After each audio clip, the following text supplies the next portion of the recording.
Hi, I'm Irene Sandsman, author of Abby and Arlene's Autism War. If you have a loved one who's enrolled in a day habilitation facility in Massachusetts, or if you are considering day habilitation for your loved one with autism and/or intellectual disability, or if you yourself are enrolled in a day habilitation facility in Massachusetts, please consider joining the Day Habilitation Families in Massachusetts Facebook group. Today, I'd like to talk to you about self-advocacy skills for individuals who are nonverbal, not communicative, or minimally communicative. The idea of self-advocacy is rarely discussed in terms of this population. And indeed, this population will always need those closest to them to advocate in legislative circles and to advocate for appropriate services and medical treatment for them. However, many in this population can learn to stick up for themselves and ask those who help them to meet their most basic needs and wants. And it is important to help them do just that. In his book, Essential for Living, The Essential for Living Assessment and Curriculum by Dr. Patrick McGreevy, he discusses the case where he and Dr. Vince Carbone were consulting to a large residential facility. They met a nonverbal young man, age 37, who was deemed cognitively incapable of functioning as an effective speaker. Staff produced an assessment written by a speech language pathologist, which indicated that this young man was, quote, incapable of acquiring communication or expressive language skills. Within 7 minutes, Dr. Carbone taught the man to request coffee, which was a preferred item for that individual. The moral of the story is that there need not be a litmus test for determining who has the right to speak up for their own wants and needs.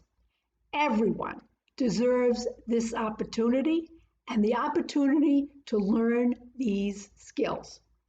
Yet parents and family members must advocate for goals and objectives based on essential communication skills in school services, adult day habilitation, and in group homes and residential facilities.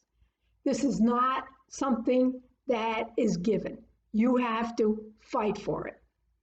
The teaching of these skills should be a given. It should be handed to those who need this kind of instruction. It should be handed to them on a silver platter without the need for extensive advocacy. But sadly, this doesn't happen. This is something that families must fight for, because when we think about self-advocacy, this population is almost always overlooked. When my son was young, the technology that exists today didn't exist then. My son despised the communication books that he was required to use.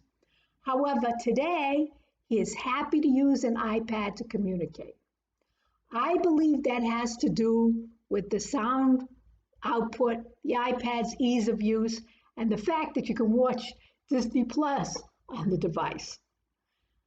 I advocated for goals and objectives in his DayHab service plan and his individual support plans based on his desire to initiate requests to meet his wants and needs. And I want to say here, that is very different from staff asking him questions and he communicates by responding. This is about him speaking up for when he's hungry, when he needs to go to the bathroom, when he wants to get out of an activity, etc.